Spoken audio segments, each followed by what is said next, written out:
Bonjour à toutes et à tous, bienvenue et ravi de vous retrouver pour ce nouveau numéro de LH & Co, l'émission 100% Limoges Handball.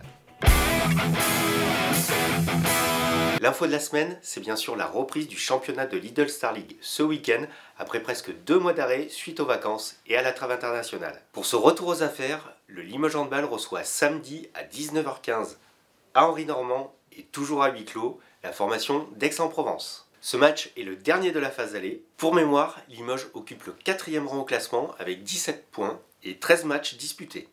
Aix pointe pour sa part à la 3e position avec 18 points mais seulement 10 matchs de joués. L'invité de la semaine, c'est Romain Ternel. Romain, bonjour et merci d'être avec nous. Romain, en effet, on a souhaité t'inviter pour ce numéro de LH & Co parce que le championnat redémarre samedi. Et forcément, ça va être le début de la deuxième partie de championnat assez particulière pour toi. Ouais, une deuxième partie et une fin aussi pour moi, puisqu'à la fin de cette saison, j'ai décidé d'arrêter ma carrière de joueur professionnel. Comment tu l'envisages cette deuxième partie de saison? Qu'avec du plaisir, je pense qu'on a fait une belle première partie de saison qui était au-delà de nos espérances. Et maintenant, ça serait bête de tout gâcher. Il faut qu'on continue sur cette lancée. On va récupérer tout le monde petit à petit là, tout le long de la semaine. Le championnat redémarre et puis moi voilà, ça sera particulier pour moi, mais c'est avant tout le bien de l'effectif qu'il faut voir et puis le bien du club. Donc moi, ça passera en second plan. Concernant ta décision, malgré tout, c'est une décision qui a été difficile à prendre. Est-ce que tu es soulagé aujourd'hui d'avoir pris une décision? Difficile à prendre parce que c'est allé vite en fait. Donc je peux pas dire être soulagé parce que si tu m'avais demandé il y a un mois, je t'aurais dit non, je veux continuer à jouer, moi je veux continuer à jouer. Après il y a des opportunités dans la vie des fois qu'il faut saisir et je pense que c'est plus un choix de raison que j'ai fait que d'envie. Si j'avais compté que sur mon envie, j'aurais continué à jouer jusqu'à ce qu'on me dise stop. Mais là aujourd'hui j'ai un beau projet de reconversion derrière qui est bien pour moi, pour ma famille.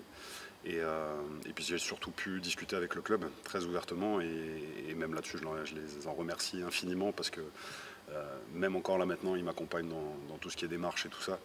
Donc voilà, c'est une fin heureuse pour moi. C'est ce qui a fait pencher la balance, hein, parce que Limoges t'avait proposé un contrat d'1 an pour continuer à jouer. Et puis finalement c'est Toulouse donc, qui te propose ce poste de directeur du centre de formation. C'est cette proposition qui t'a fait basculer finalement? Ouais, c'est ça, elle est arrivée. Alors j'ai gardé beaucoup de contacts avec tous mes anciens clubs parce que dans tous les clubs dans lesquels je suis passé, ça s'est bien passé. J'ai beaucoup d'amis qui sont encore à Toulouse, dont un particulièrement qui était en charge du centre de formation. Et tout s'est fait assez vite pendant les vacances de Noël avec cette proposition qui arrivait. C'est vrai que ça fait 2-3 ans que je réfléchis à ma reconversion parce que c'est quelque chose qui est difficile quand même quand on est sportif de haut niveau. D'autant plus dans le hand où on n'est pas à plaindre, mais on n'a pas des carrières longues et puis surtout autant rémunérées que dans d'autres sports. Donc il faut aussi penser à l'après. Et comme ça fait 2 ans, maintenant 3 ans que je me suis plongé à fond dans l'entraînement, que c'est quelque chose qui me passionne autant que de jouer, c'était le bon moment pour faire la bascule, je pense. Est-ce que c'est pas trop douloureux néanmoins de savoir que tu vas arrêter, sachant que comme tu me l'as dit, tu as le sentiment en tout cas d'en avoir encore sous la pédale? C'est douloureux sur le fait de se dire que c'est une partie de sa vie qui s'achève, parce que moi je pense vraiment que tous les sportifs, une fois qu'ils ont fini leur carrière, et tout le monde le dit, de toute façon c'est un deuil qu'il faut passer. Je connais pas mal de monde qui ont quand même déprimé pas mal après. La chance que j'ai, c'est de pouvoir continuer dans ma passion. Donc c'est ce qui a fait aussi pencher la balance, c'est qu'une opportunité comme ça, je ne sais pas si elle se reproduira. Pour les gens qui me connaissent, bien sûr que j'aurais voulu continuer à jouer longtemps, continuer à essayer d'être le plus performant possible sur le terrain, d'aider mes coéquipiers, d'aider le club.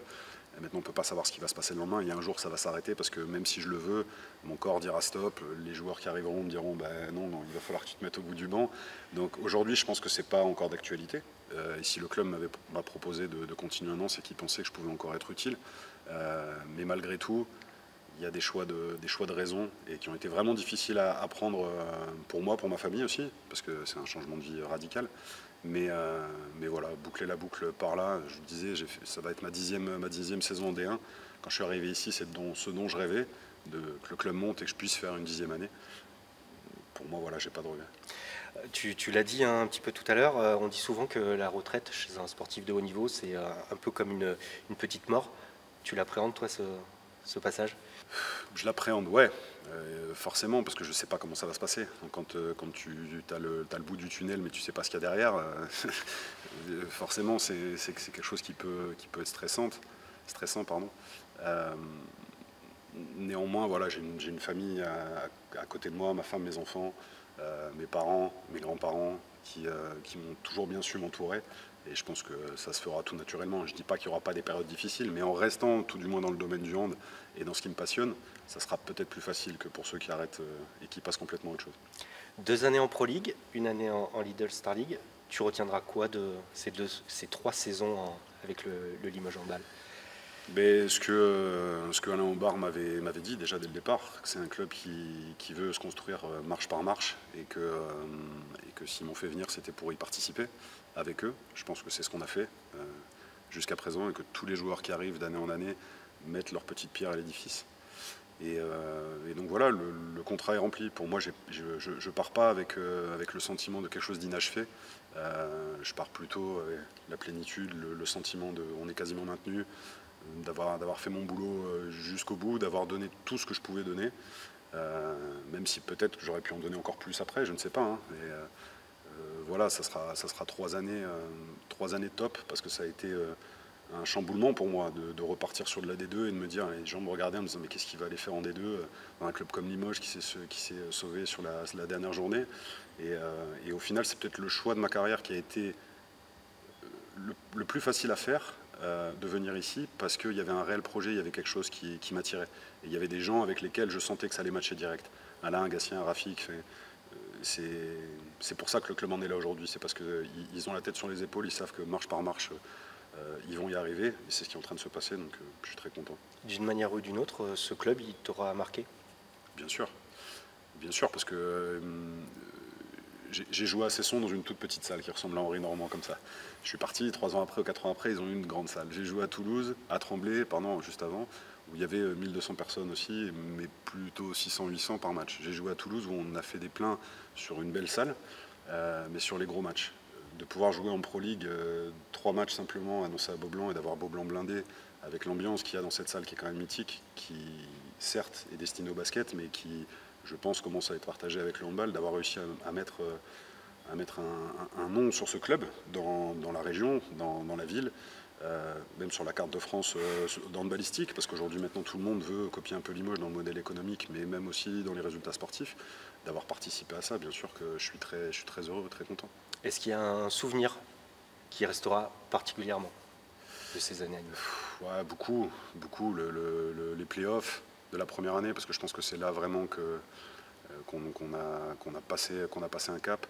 La rencontre avec les dirigeants, l'année que j'ai passée avec William Hanotel, qui restera voilà, une belle rencontre et que je vais retrouver à Toulouse aussi.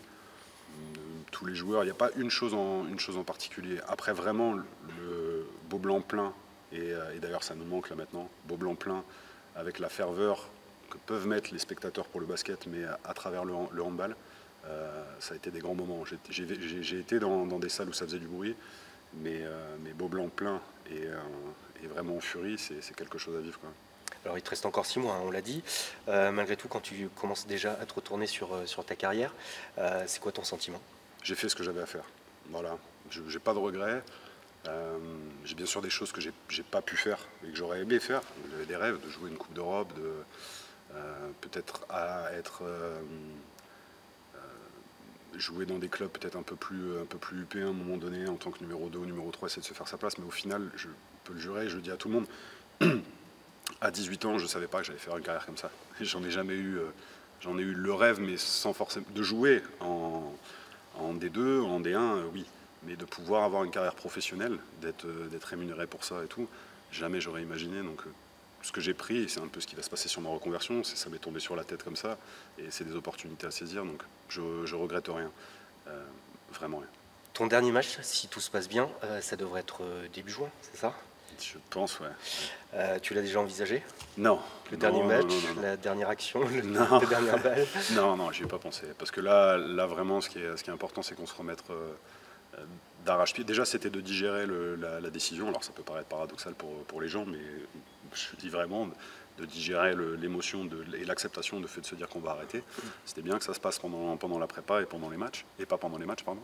Là, c'est de repartir d'arrache-pied pour un objectif précis qui est de faire, j'espère, aussi bien que la première partie de saison, même si ça va être compliqué.